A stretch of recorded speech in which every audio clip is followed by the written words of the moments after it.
Hello everybody, greetings on our second week of Advent from Revs on Retreat. We were talking last week in our email about our backgrounds, and I got thinking this week about Advent calendars. Some of you will remember those. In my childhood, it was indeed a cardboard thing with chocolate in little doors, but it really was an Advent calendar because behind every little door, apart from the chocolate, was also something biblical, either to do with the story or maybe one of the prophets or a little phrase from the prophets. I don't remember much more than that. And imagine my surprise when I went to the grocery store and thinking I might get Advent candles for the grandchildren, and found this, which is no longer called an Advent calendar. It's called a holiday countdown. Let's say the whole thing, a Star Wars Mandalorian holiday countdown Thing. calendar. I suppose, to tickle my funny bone, at least they do have a kind of baby savior from the... That's right. But I mean, and a lot has been written about the theology of Star Wars anyway. Right, so. Right. But that got me thinking about calendars and about all the different ways we mark the time of the season or of the year. In this case, in front of us, we have our Advent wreath with one candle lit because we're recording this in the week of hope. Mm-hmm. And then probably we'll end today with lighting the second one. Yeah, and it's interesting that when you were presenting the wreath, you went like this, right?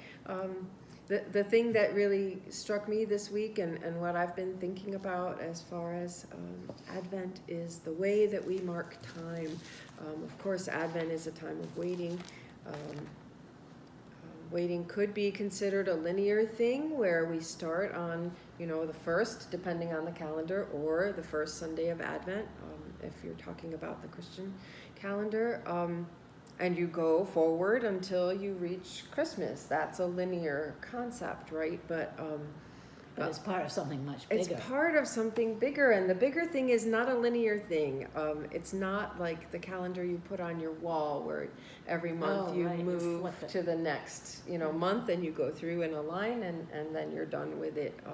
The kind of time that we're talking about is a circular time, like we have in the wreath, which of course symbolizes wholeness, the circle does, but also hearkening to that cultures kind of thing that we were starting to talk about last week. Mm-hmm. There are good examples of circular timekeeping in both the Celtic and the Latvian culture, and in both cases that's called the Wheel of the Year. Mm-hmm. And that would be a way to keep track of the year that's different than the calendar on the wall. I can show you two things here. I have I'm not sure if you can see that. I'm going to quickly show you. I have a Celtic calendar that's a Wheel of the Year, and I also brought a Latvian Wheel of the Year calendar. And each of those, this one's movable. Yeah, it's fancy in that you can move around the different parts. But each of them divides the year into 4 quarters, and then each of those quarters into 2. And when you divide the quarter into 2, that's when you arrive at the solstice or the equinox in each of the parts of the year. And for people who are kind of tuned into what happens in the natural world and how things change and how the moon is affected and where the sun rises during different times, that's a great way to keep track of that. And we were just talking about how to cross this thought of the wheel of the year with the bringing back of the light during this time of the year. And it's actually something that gives me a lot of hope, is that even though we are now in the darkest part of the year, whether it's a spiral or a linear or any other shape you want to talk about, that will not be where we stay. Right. That will not be where we stay in figuratively, literally, in any way, spiritually, in any way you want to think about. When you think of a circle, it has no beginning and it has no end. And it's like my friend Linda, another Linda, shared this with me. She has this, apparently it's known as a Waldorf spiral, but it's was made for her by a family member, and it has enough of the days, and you just move the piece along till you get to the center, and then it ends. So that it in a way it's linear, and yet it shows that somehow each time you go around the circle, it's also a spiral going deeper, right? That we've talked about in any other situations too. Yeah. So the hope that comes with Advent, and for a lot of people, it's not a happy time. It's a difficult season, especially for those who have lost loved ones, or who have nothing to celebrate. It's not.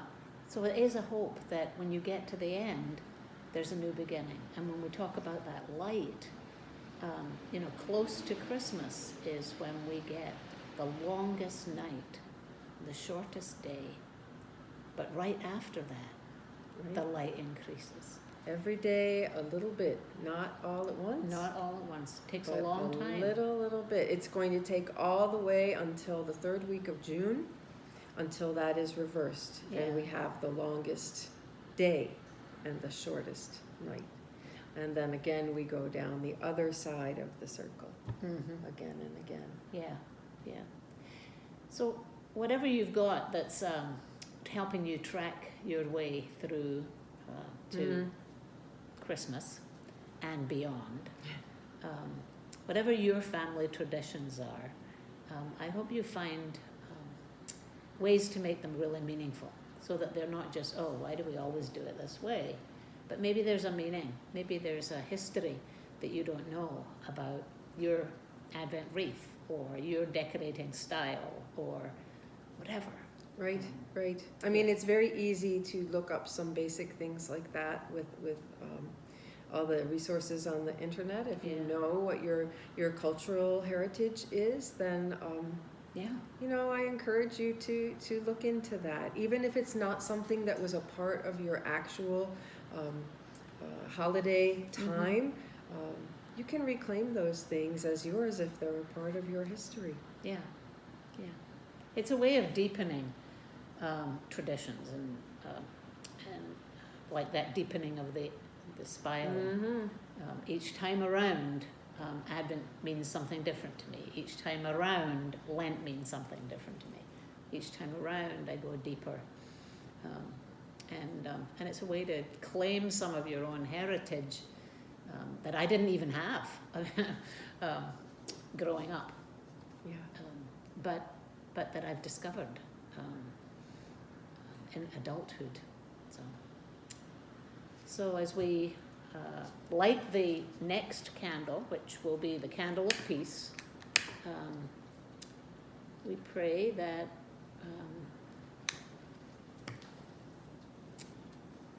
you might find increasing light that in your darkness, whatever it may be, that you might be able to accept, maybe even embrace the darkness. And then once you've found light, however it comes, you might learn how to maybe pass it on. Yes, wonderful to be with you again. We will see you next week for our next installment. And meanwhile, keep your emails coming. Or your comments on Facebook. We've gotten some wonderful feedback, and we really appreciate hearing from you. So thank you. Be well. Be well. Bye-bye.